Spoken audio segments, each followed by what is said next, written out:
हाँ, इस वीडियो में हम मिक्सचुरेशन पार्ट 2 में आपके साथ चर्चा करना चाहेंगे पैरासिम्पैथेटिक नर्व सप्लाई।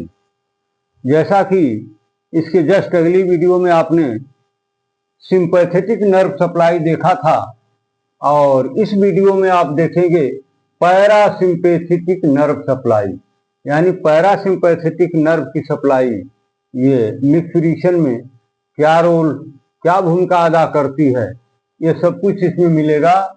तो पहले तो देखें कि ये कैसे इसका अरेंजमेंट है, इनर्वेशन कैसे है और इसका फंक्शन क्या है। फिर ये सोमैटिक नर्व क्या है, कैसे काम करती है, क्या इसका रिस्पांस है, ये सारी बिंदुओं पर हम चर्चा करना चाहेंगे। तो आइए मिक्सचुरेशन पार्ट 2 में सिंपैथेटिक नर्व सप्लाई के बाद आज का जो टॉपिक है वो है पैरासिम्पैथेटिक नर्व सप्लाई, यानी पैरासिम्पैथेटिक नर्व की क्या इसमें एक्टिविटीज हैं, क्या भूमिका है, क्या रिस्पॉन्सिबिलिटी है, वो सब कुछ इसमें मिलेगा। तो जैसा कि आपने सिंपैथेटिक नर्व में देखा था, उसमें दो पार्ट होते हैं, एक होता है प्री गैंग्लियोनिक और दूसरा पार्ट था past pre ganglionic, past ganglionic fibre. तो उसी तरीके से पैरासिम्पैथेटिक में भी दो पार्ट होते हैं, एक होता है प्री गैंग्लियोनिक और दूसरा होता है पोस्ट गैंग्लियोनिक। तो इसमें प्री गैंग्लियोनिक क्या है और पोस्ट गैंग्लियोनिक क्या है। जो प्री गैंग्लियोनिक है इसके बारे में बताया गया कि preganglionic fibres of parasympathetic nerve arise from S2, S3, S4 from the sacral segment of the spinal cord to form pelvic nerve। ये देखिए, ये रहा आपका S2, S3, S4। ये क्या है? Sacral segment of spinal card.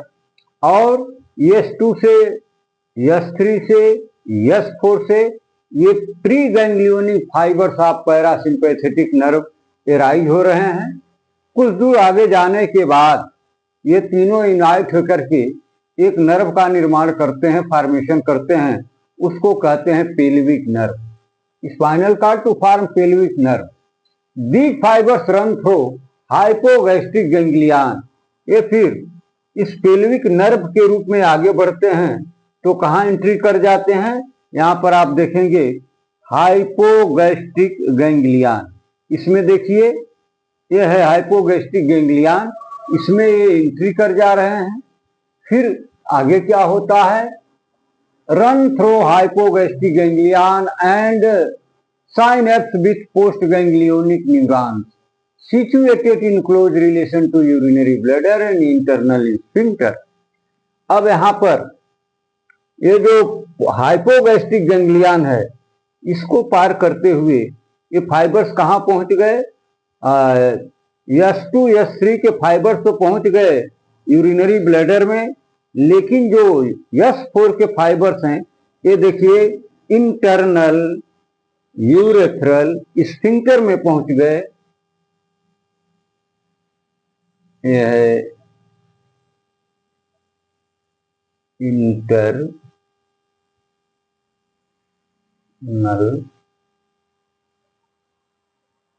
Sphincter.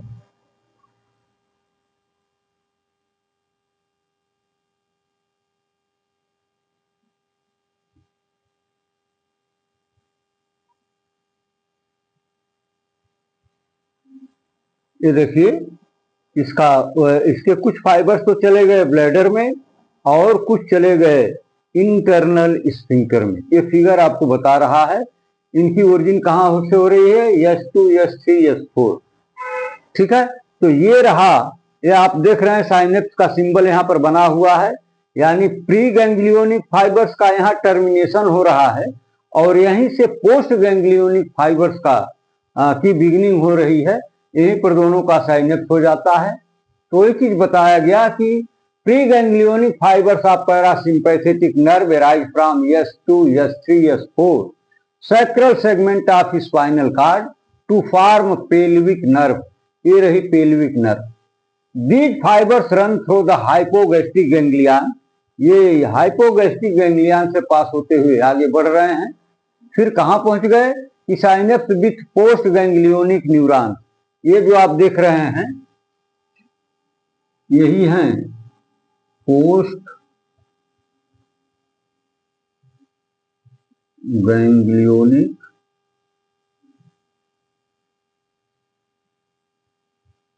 Neuron,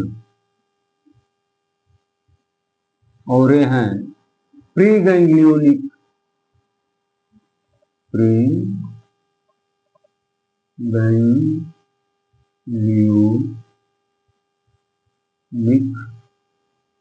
neuron. ठीक है, तो ये देखिए प्री गैंग्लियोनिक जो न्यूरॉन है कहां से बिगिनिंग कर रहा है, S2 S3 S4 से निकल करके एक कुछ दूर आगे जाने के बाद आपस में यूनाइट होकर के एक नर्व का निर्माण कर देते हैं जिसका नाम है पेल्विक नर्व। अब ये पेल्विक नर्व जो है हाइपोगैस्ट्रिक गैंग्लियन में एंट्री करती है और फिर इसके बाद इसके कुछ फाइबर्स ब्लैडर में और कुछ इंटरनल स्फिंक्टर में चले जाते हैं।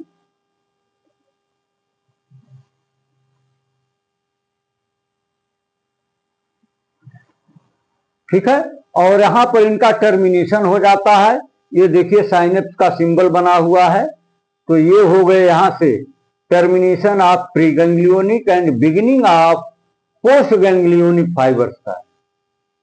तो ये यहां से फॉर्म हो गए पोस्ट गैंग्लियोनिक न्यूरॉन।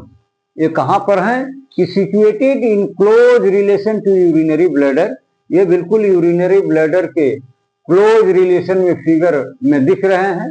एंड कहा इंटरनल स्फिंक्टर के क्लोज रिलेशन में है, जैसा कि फिगर इंडिकेट कर रहा है। अब इनका फंक्शन कैसे होता है, क्या होता है, क्या ये करते हैं, तो स्टिमुलेशन ऑफ पेल्विक नर्व, ये जो पेल्विक नर्व है जब ये स्टिमुलेट होती है तो रिजल्ट क्या मिलता है, कॉन्ट्रैक्शन ऑफ डिट्रूशन मसल। ये डिट्रूसर मसल क्या है जिसमें कॉन्ट्रैक्शन हो रहा है।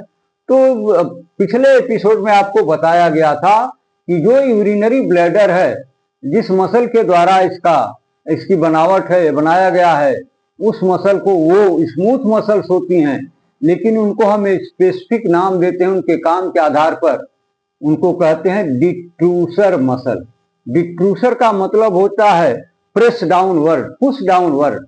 तो ये जो मसल है यूरिन को पुश डाउनवर्ड करती है, इसलिए इसको नाम दे दिया गया डिट्रूसर मसल। वास्तव में है क्या, ये है स्मूथ मसल। ठीक है, तो जब ये पैरासिम्पैथेटिक नर्व स्टिमुलेट होती है यानी पेल्विक नर्व के रूप में, तो रिजल्ट क्या मिलता है, कॉन्ट्रैक्शन ऑफ डिट्रूसर मसल। ये जो यूरिनरी ब्लैडर की मसल्स हैं उनमें कॉन्ट्रैक्शन होगा, जब कॉन्ट्रैक्शन होगा तो उनकी साइज थोड़ा छोटी हो जाएगी। तो और होगा क्या, डिट्रूसर muscle and relaxation of internal sphincter. ये जो इंटरनल स्फिंक्टर है इसमें रिलैक्सेशन होगा, जब रिलैक्सेशन होगा तो इसमें जो मसल फाइबर्स हैं उनकी साइज बढ़ जाएगी।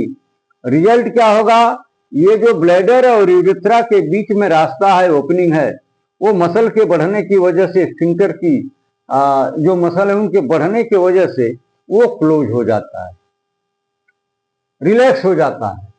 तो रिजल्ट क्या होता है कि relaxation of internal sphincter leading to emptying of urinary bladder.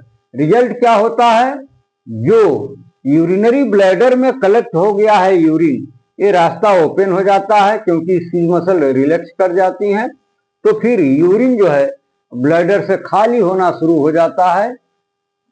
और क्या होता है, due to hit parasympathetic nerve is known as nerve of emptying और नर्व ऑफ मिक्चुरेशन। यानी आपने देखा कि यूरिनरी ब्लैडर में यूरिन भरने का काम due to stimulation of sympathetic nerve मिला था, लेकिन अब उसके उलट जब पैरासिम्पैथेटिक स्टिमुलेट होती है तो रिजल्ट क्या होता है, ये स्मूथ मसल में यानी डिट्रूसर मसल में कॉन्ट्रैक्शन होगा और ये रास्ता ओपन होगी।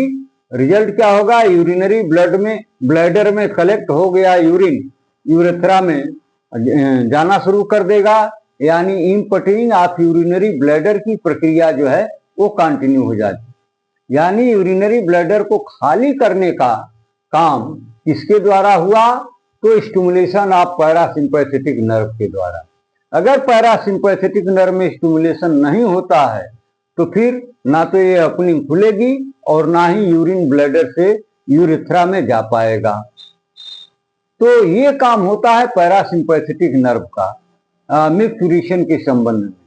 ठीक है, क्या होता है कि ये देखिए S2 S3 से प्री गैंग्लियोनिक फाइबर्स निकल रहे हैं, जो ये sacral segment of spinal card बोला जाएगा। और फिर ये जो है आगे चल करके थोड़ा सा दूर जाने के बाद आपस में यूनाइट होकर के एक नर्व का फॉर्मेशन करते हैं, जिसको हम नाम देते हैं पेल्विक नर्व। अब ये पेल्विक नर्व आगे बढ़ती है तो फिर ये हाइपोगैस्ट्रिक गैंग्लियन में एंट्री करती है। फिर वहां से जब ये आगे बढ़ती है तो ये close relation to urinary bladder, इसका टर्मिनेशन हो जाता है और पोस्ट गैंग्लियोनिक नर्व का न्यूरॉन्स का यहाँ पर बिगनिंग हो जाती है। ये सिंबल आप देख सकते हैं, ये साइनेप्स का सिग्नल है। और जो S4 के फाइबर्स हैं वो कहाँ जा रहे हैं? ये देखिए एरो ला रहा है इंटरनल स्फिंक्टर में।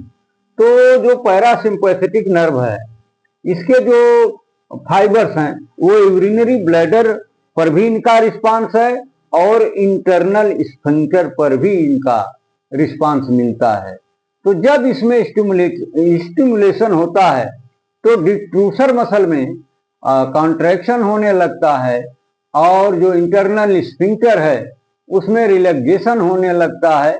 रिजल्ट क्या होता है कि emptying of the urinary bladder begins start, यानी यूरिन का यूरिनरी ब्लैडर से यूरेथ्रा में जाना शुरू हो जाता है, स्टार्ट हो जाता है। रिजल्ट क्या होगा? जब यूरिन यहाँ से निकल करके यूरेथ्रा में जाना शुरू कर देगा तो जो यूरिनरी ब्लैडर है वो इम्पटी होना शुरू हो जाएगा, वो खाली होना शुरू हो जाएगा। तो इसको कहते हैं मिक्सुरेशन पार्ट 2। अब चूंकि ये ब्लैडर को खाली करने का काम ये नर्व कर रही है, इसलिए इस नर्व को हम दूसरा नाम भी देते हैं नर्व ऑफ इम्पटिंग और नर्व ऑफ मिक्सुरेशन। यानी मिक्सुरेशन को रिस्पांस करने वाली नर्व भी इसको हम बोलते हैं, या इम्पटिंग नर्व भी बोलते हैं, जो ब्लैडर से यूरिन को इम्पटी करती है, ब्लैडर को खाली कर देती है, यूरिन को बाहर निकालने का काम करती है। अगर इसमें स्टिमुलेशन किसी भी कारण से न हो तो फिर मिक्सुरेशन की प्रक्रिया बंद हो जाती है और यूरिन जो है ब्लैडर से बाहर नहीं जा पाता है। अब एक तीसरी नर्व की यहाँ पर चर्चा की गई जिसका नाम है सोमैटिक नर्व सप्लाई। सोमैटिक का मतलब समझते हैं, बॉडीली। सोमा मीन्स बॉडी और उसी से शब्द बना है सोमैटिक। तो सोमैटिक नर्व सप्लाई यानी सोमैटिक नर्व का यहाँ पर क्या रोल है और ये नर्व कहाँ से निकलती है, इसके फाइबर्स कहाँ से राइज होते हैं। तो बताया गया कि external sphincter is innervated bye somatic nerve fibres. और ये कहाँ से निकलते हैं? ये निकलते हैं S2 S3 S4 से। ठीक है, तो ये सोमैटिक नर्व के फाइबर्स ये देखिए नीचे S2 S3 S4 से निकल करके और एक यूनाइट होकर के एक अलग नर्व का निर्माण करते हैं जिसको हम नाम देते हैं पुडेंडल नर्व। ये पुडेंडल नर्व क्या है? तो ये एक्सटर्नल जेनाइटेलिया और पेरिनियम की एरिया में इसका इनर्वेशन होता है, वहां पर ये नर्व सप्लाई करती है। तो यही वो पुडेंडल नर्व है जो करती क्या है, विच rises from S2 S3 S4 से निकल करके जो sacral segment of the spinal cord है, और ये इसका फंक्शन क्या है?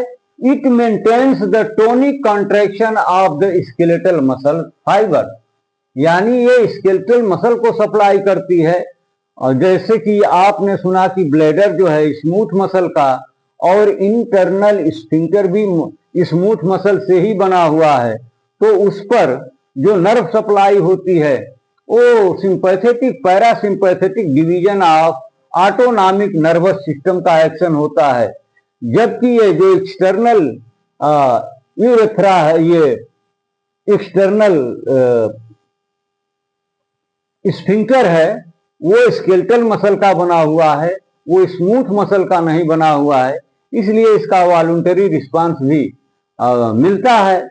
तो ये जो सोमैटिक नर्व है, इसका रिस्पांस, इसका इनर्वेशन कहाँ है? एक्सटर्नल स्फिंक्टर पर। तो जब ये स्टिमुलेट होती है तो करती क्या है, या फिर ये क्या मेंटेन करती है?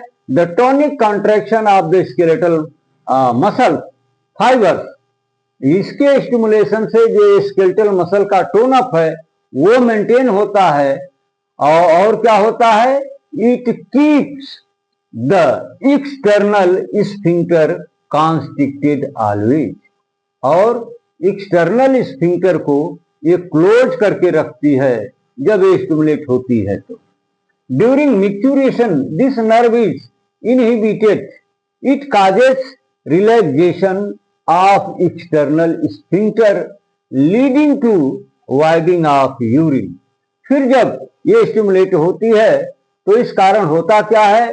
जो एक्सटर्नल स्फिंक्टर है उसकी मसल जो है रिलैक्सेशन के फेज में चली जाती हैं। रिजल्ट क्या होता है? यूरिन का जो आउटफ्लो है वो कंटिन्यू हो जाता है और धीरे धीरे यूरिन जो है बाहर पास आउट होने लगता है, ब्लैडर खाली होने लगता है। तो ये जो पुडेंडल नर्व है ये करती क्या है? तो ये वॉलंटरी कंट्रोल ऑफ मैच्योरेशन है। क्योंकि ये स्केलेटल मसल है तो ये वॉलंटरी मसल की का यहाँ पर यूज हुआ है बाय प्रकृति के द्वारा, तो इसका जो रिस्पांस मिलेगा वो वॉलंटरी होगा। यानी किसी को यूरिनेशन की फीलिंग होती है, अगर वो किन्हीं परिस्थितियों में तुरंत नहीं कर पाता है तो उसको कुछ समय के लिए अपनी इच्छा के अनुसार कंट्रोल कर सकता है, यानी यूरिन का जो एक्सटर्नल आउटपुट है वो रोक सकते हैं आप। जबकि अगर ये स्मूथ मसल का होता तो फिर आपके इच्छा का इस पर कोई इफेक्ट नहीं होता और यूरिन बिना कंट्रोल किए हुए बाहर निकलता रहता है। तो ये प्रकृति का विज्ञान है। यहाँ पर उसने एक्सटर्नल स्फिंक्टर को स्केलेटल मसल का बना दिया, जिस पर रिस्पांस होता है सोमैटिक नर्व, या जिसको आप नाम देते हैं पुडेंडल नर्व। पुडेंडल माने होता है एक्सटर्नल जेनाइटेलिया एंड पेरिनियम की एरिया। तो उसमें जो नर्व सप्लाई करती है उसको हम नाम देते हैं पुडेंडल नर्व।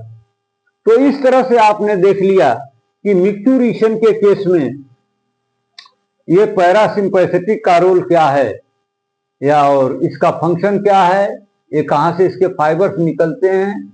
इसके जो प्री गैंग्लियोनिक फाइबर्स हैं OS2, S3, S4, ये central segment of spinal cord से राइज हो रहे हैं। कुछ दूर जाने के बाद ये यूनाइट होकर के एक नर्व का फॉर्मेशन करते हैं जिसको हम नाम देते हैं पेल्विक नर्व। ये पेल्विक नर्व करती क्या है? हाइपोगैस्ट्रिक गैंग्लियन में एंट्री करने के बाद ये आगे बढ़ करके फिर वहीं पर साइनेप्स कर देती है, मानी इसका टर्मिनेशन हो जाता है।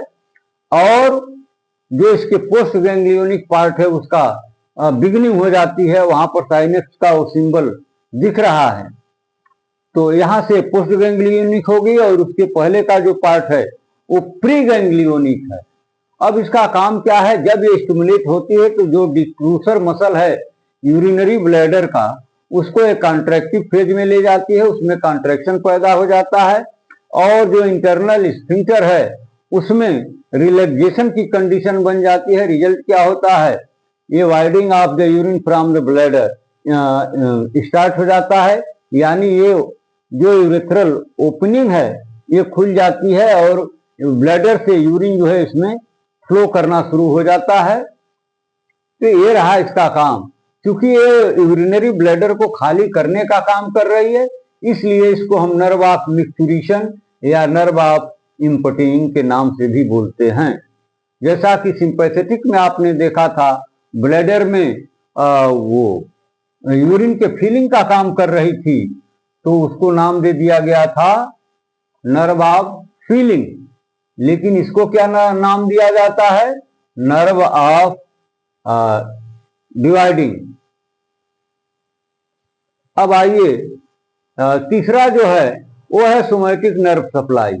ये सोमैटिक नर्व की सप्लाई कहाँ होती है? तो ये एक्सटर्नल यूरेथ्रल ओरिफिस पर इसका इनर्वेशन किया गया है बाई नेचर। वहां पर इसके फाइबर्स फैले हुए हैं। इसके जो वो फाइबर्स हैं वो S2, S3, S4 के sacral segment of the spinal card से ओरिजिन कर रहे हैं। ये करती क्या है?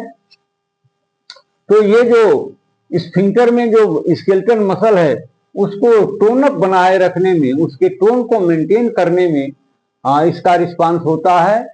और जो ये जब ये स्टिमुलेट होती है तो जो एक्सटर्नल स्फिंक्टर है वो करता क्या है? मसल के टोन को मेंटेन करता है और क्या करता है? Keeps the external sphincter constricted always.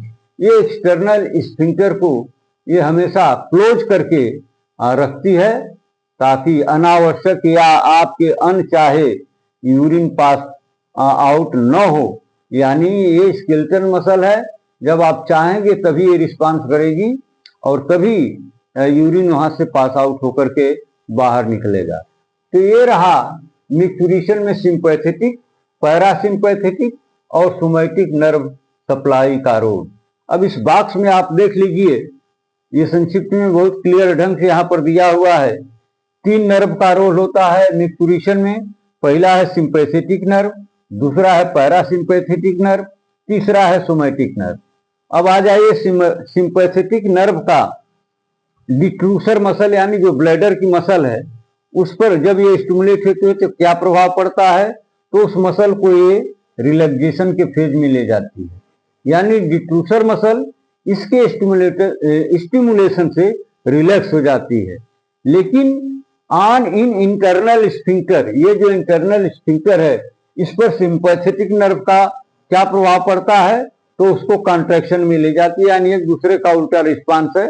जहां ब्लैडर को ये रिलैक्स करेगी वहीं इंटरनल स्फिंक्टर को कॉन्ट्रैक्शन में ले जाएगी। लेकिन अब तीसरा जो इसका पार्ट बताया गया ऑन एक्सटर्नल स्फिंक्टर, ये जो एक्सटर्नल स्फिंक्टर है इसमें इसकी सप्लाई होती ही नहीं है, चाहे स्टिमुलेट हो तो या ना स्टिमुलेट हो तो एक्सटर्नल स्फिंक्टर पर इसका कोई रिस्पांस नहीं, कोई इफेक्ट नहीं है। फंक्शन इसका क्या है?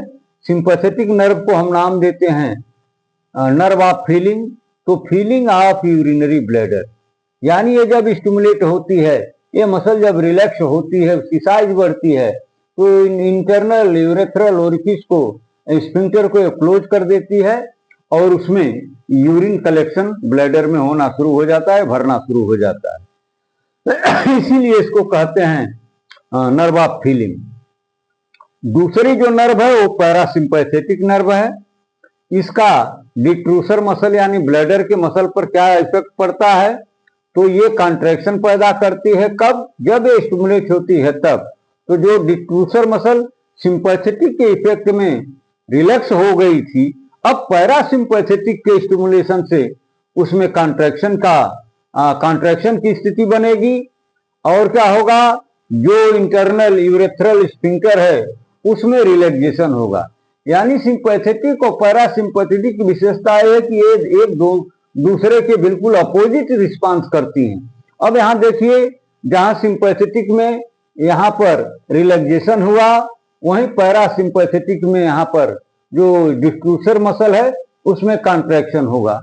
लेकिन आगे बढ़िए तो जो इंटरनल यूरेथ्रल स्फिंक्टर है यहाँ पर सिंपैथेटिक के स्टिमुलेशन से कॉन्ट्रैक्शन होगा।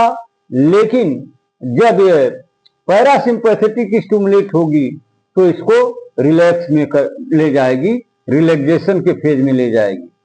लेकिन इस पर जो एक्सटर्नल स्फिंक्टर है इस पर ना तो सिंपैथेटिक का और ना ही पैरासिम्पैथेटिक का कोई इफेक्ट नहीं होता है, क्योंकि वो स्केलेटन मसल का बना हुआ है और उस पर ये ऑटोनॉमिक नर्वस सिस्टम का इनर्वेशन नहीं है, इसलिए वहां पर इनका कोई रिस्पांस नहीं मिलता है। अब जो पैरासिम्पैथेटिक है इसको हम नाम देते हैं इम्पटिंग ऑफ यूरिनरी ब्लैडर, यानी यूरिनरी ब्लैडर को खाली करने वाली नर्व, और सिंपैथेटिक को बोलते हैं फीलिंग ऑफ यूरिनरी ब्लैडर, यानी यूरिनरी ब्लैडर में यूरिन को भरने वाली नर्व। अब आ जाइए, जो तीसरी नर्व के ऊपर चर्चा की गई थी वो है सोमैटिक नर्व। ये क्या करती है?